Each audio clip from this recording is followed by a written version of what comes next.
இயேசு கிறிஸ்துவின் இனிதான நாமத்தில் இன்றைய ஆவிக்குரிய சிந்தனைக்கு உங்களை அன்புடன் வரவேற்கின்றோம். இப்போதும் ஒரு பாடலுக்கு பின்பு உங்கள் சிந்தையை தெளிவிக்கும் ஆவிக்குரிய செய்தியை கேட்கலாம். கரம் பிடித்தவர் என்னை கடைசி வரை கரை சேர்த்து மகிழ்ந்திடுவார். கரம் பிடித்தவர் என்னை கடைசி வரை கரை சேர்த்து மகிழ்ந்திடுவார்.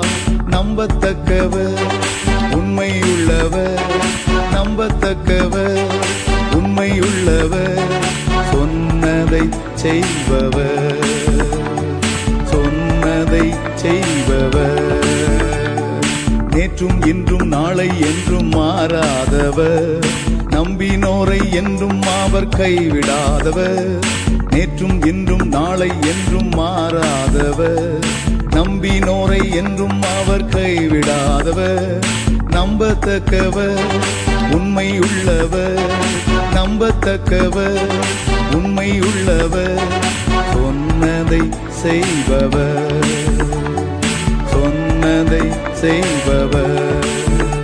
ஆண்டவர் இரட்சகருமாக இயேசுவின் இனிதான நாமத்தினால் உங்களை வாழ்த்துகிறேன். இந்த நாள் நம்முடைய ஆவிக்குரிய சிந்தனைக்காக 2 கொரிந்தியர் 5ஆம் அதிகாரம் 6ஆம் வசனத்தை நான் வாசிக்கிறேன். நாம் தரிசித்து நடவாமல் விசுவாசித்து நடக்கிறோம். நாம் விசுவாசித்து நடக்க வேண்டும் என்று சொல்லி ஆண்டவர் விரும்புகிறார். இஸ்ரவேல் ஜனங்களை எகிப்தின் அடிமைத்தனத்திலிருந்து வெளியே ஒரே நாள் இரவோடு இரவாய் கொண்டு வருகிறார். இவ்வளவு தடைகள் இருந்தது, எல்லாவற்றையும் மாற்றி வெளியே வந்து விட்டார்கள். எதற்காக கொண்டு வந்தார்? கானான் தேசத்திற்கு கொண்டு போய் அங்கு அவங்கள் வாழ்ந்திருக்க வேண்டும், சுகித்திருக்க வேண்டும் என்பதுதான் ஆண்டவருடைய திட்டம். ஆனால் அந்த ஜனங்களுக்கு ஒரு நம்பிக்கை இல்லை, விசுவாசம் இல்லை.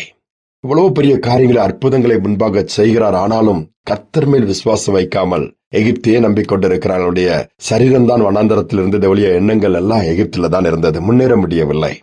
யோர்தான் இருக்கத்தான் செய்கிறது, எரியோக்கள் இருக்கத்தான் செய்கிறது. ஆனால் அவைகள் எல்லாவற்றையும் தகர்க்க முடியும், அவைகள் எல்லாவற்றையும் தாண்ட முடியும் என்கிற ஒரு விசுவாசம் இல்லை.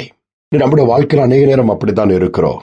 ஆண்டவர் ஒரு காரியத்தை சொன்னார் என்று சொன்னால் அதை நாம் பெற்றுக்கொள்ள முடியும். அதற்கு முன்பாக நிறைய தடைகள் இருக்கத்தான் செய்யும். நாம் என்ன செய்ய வேண்டும்? தடைகளை பார்க்காமல் கர்த்தர் சொன்ன காரியம், கர்த்தர் கொடுத்திருக்கிற ஆசீர்வாதம், ஏற்படுத்தியிருக்கிற காரியங்களை நம்ப வேண்டும், விசுவாசிக்க வேண்டும். கர்த்தர் எனக்கு வாக்கு பண்ணியிருக்கிறார், அவர் கொடுப்பார். அதுக்கு இடையில இருக்கிற தடைகள் எல்லாம் ஒன்றுமே கிடையாது, எம்மாத்திரம். என் தேவன் அதை ஒன்றுமில்லாமல் மாற்றிப்போட அவரால் முடியும்.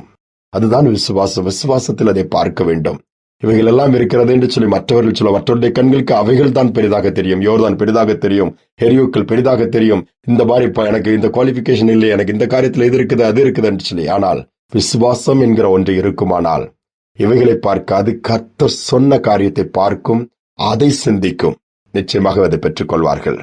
ஒரு வல்லமையாக பயன்படுத்தப்பட்ட ஊழியரை நான் அறிவேன். அவருக்கு கிட்னி ஃபெயிலியர் ஆன உடனே அறுவை சிகிச்சை மூலம் மாற்று கிட்னி வைக்கப்பட்டு விட்டது. மருத்துவர்களுடைய ஆலோசனை கூற்று என்ன? நீங்கள் அதிகமாக டிராவல் பண்ணக்கூடாது, ஊழியம் செய்வதை குறைத்துக் கொள்ள வேண்டும், உங்களுக்கு சில ஆண்டுகள் ஒன்றும் பிரச்சனை இருக்காதுன்னு சொல்லிவிட்டார்கள். ஆனால் இவர் 10 ஆண்டுகள், 15 ஆண்டுகள், 20 ஆண்டுகள், 25 தொடர்ந்து ஊழியத்திற்காக இரவும் பகலும் போய்க் கொண்டிருக்கிறார், பேசிக் கொண்டிருக்கிறார், வைராக்கியமாய் பேசுவார். ஆனால் இவர் சரீரத்தை ஒன்றுமே, அந்த கிட்னி நன்றாக செயல்பட்டுக் கொண்டது. மருத்துவத்துறையே ஆச்சரியப்பட்டது. அவர்கிட்ட கேட்கும் போது எப்படின்னு சொல்லுவார்? அவர் சொல்லுகிறார், அடுத்த வருடத்திற்கு கூட ஊழியத்திற்கான டேட் எல்லாமே இப்பவுமே புக் ஆகி விடுகிறது. எனக்கு இன்னும் 2 வருஷத்துக்கு ஊழியம், அங்கங்கே ஒவ்வொரு இடங்களுக்கு கன்வென்ஷன் எல்லாம் புக் ஆயிருக்கிறது. நான் ஜெபம் பண்ணி அக்செப்ட் பண்ணி வைத்திருக்கிறேன். அதனால என்ன 2 வருஷம் ஆண்டவர் என்ன எடுக்க மாட்டேன், அந்த பூமியில நான் ஊழியத்தை செய்ய வேண்டியது இருக்கிறது, கொடுக்கப்பட்டிருக்க பொறுப்பு என்று சொல்லுகிறார். பாருங்கள், அதுபடி 2 வருஷம், அடுத்த 1 வருஷம் புக் ஆயிரும். அப்ப நான் ஊழியம் செய்யும்படியாய் நிறைய பொறுப்புகள் எனக்கு கொடுக்கப்பட்டிருக்க, கர்த்தர் எனக்கு ஜீவனையும் கூட்டி கொடுக்கிறார். ஆனால் எனக்கு ஒரு பெரிய ஃபெய்த் உண்டு, விசுவாசம் உண்டு. மீட்டிங்ஸ் நிறைய இடத்துல இருந்து கர்த்தர் எனக்கு அனுமதித்துக் கொண்டே இருக்கிறபடினால் என் ஆயுசு நாட்களும் கூட்டிக்கொண்டே இருக்கிறது. எனக்கு அந்த கிட்னி பாதிப்பு பெரிதாக தெரியவில்லை. கர்த்தர் எனக்கு இங்க பூமியில் வைத்திருப்பதே அவருடைய நாமத்தை மகிமைப்படுத்துவதற்காக மகிமைப்படுத்திக் கொண்டிருக்கிறேன் சொன்னாராம். That is faith. இதுதான் நாம் அப்படி யோசிக்கிறோமா? ஒவ்வொரு காரியங்களுக்கும் பயப்படுகிறோம், விசுவாசம் இல்லாமல் பேசுகிறோம், பொட்டண்டு போய் விடுகிறது. இல்லை, இன்னைக்கு நாம தைரியமா ஆண்டவர் என்ன வச்சிருக்கிறாரா, இதை கொண்டிருக்கிறா, வீடு கட்டுறோமா, கர்த்தர் அதை குடியிருக்க பண்ணுவார் சொல்லி விசுவாசிப்போம். பிள்ளைகளை வளர்க்கிறோமா, பிள்ளைகளுடைய காரியத்தை செய்வது வரை ஜீவனோடு இருப்பேன்னு சொல்லுங்களா, யோசிப்போம். எப்படி முடியுமோ, என் பிள்ளை எப்படி காப்பாற்ற போறனோ, கல்யாணத்துக்கு நான் இருப்பேனோ இல்லையோ, அவிசுவாசம் வந்தா இருக்க முடியாது. விசுவாசித்து நடப்போம். கர்த்தர் இதை எதிர்பார்க்கிறார். ஜெபிப்போமா? அன்பின் தகப்பனே, இந்த நாளை கிருபையை கொடுத்திருக்கிறீங்க. இந்த நாள் முழுவதும் நடத்தல் இருக்கட்டும். எந்தெந்த காரியங்கள்லாம் அவிசுவாசம் இருக்கிறது, எந்தெந்த காரியங்கள் நம்பிக்கை இருக்கிறதெல்லாம் எடுத்து போட்டேன். எங்கள் விசுவாச கண்கள் திறக்கப்படட்டும். எங்களை குறித்த ஒரு நோக்கம் வச்சிருக்கிறீங்கப்பா. இந்த பூமியில குறித்த காலம் வர எவைகளெல்லாம் செய்யும்படியே குறித்திருக்கிறதை நாங்கள் செய்ய வேண்டும். அதற்கு பின்பு நீர் எங்களுக்காக ஆயத்தம் பண்ணின உம்முடைய ராஜ்யத்தில் நாங்கள் இருக்க வேண்டும் அப்பா. அதையும் நாங்கள் விசுவாசிக்கத்தக்கதாய் நம்பிக்கையோடு ஒவ்வொரு நாளும் எங்கள் கால்களை உம்முடைய அடிச்சுவடுகளின்படி நடந்து அதன்படி செல்ல எங்களுக்கு நீர் அனுக்கிரகம் பண்ணோம். தடைகள் மாறட்டும். யாரெல்லாம் பயந்து என்ன பண்ணுவது, அவ்வளவுதான், எப்படி ஆயிட்ட முடிஞ்சிருமோ, இல்லை, ஆயுசு நாட்கள் நீட்டிக்கப்படட்டும், நன்மைகள் தொடரட்டும், கிருபைகள் பெருகட்டும். எல்லாவற்றிற்கும் மேலாக விசுவாசத்துல நிறைந்தவர்களாய், விசுவாசத்துல நடக்கிறவர்களாய் மாற்றுவீராக. செய்வதற்காய் ஸ்தோத்திரம் தாழ்த்தி ஒப்புக் கொடுக்கிறேன். துதிகனமை ஏற்றுக்கொள்ளும் இயேசு நாமத்தில் பிதாவே, ஆமேன், ஆமேன். விசுவாசிப்போம், விசுவாசத்திலே நடப்போம், கர்த்தருடைய வார்த்தை பிடித்துக் கொள்வோம். நிச்சயமாகவே நமக்கென்று தேவன் குறித்தவைகளை பெற்றுக் கொள்ள முடியும். முடிவிலே அவருடைய ராஜ்யத்தையும் சுதந்திரிக்க முடியும். இந்த சிந்தனையோடு இந்த நாளை தொடருவோம். மீண்டும் நாளை தினம் சந்திப்போம்.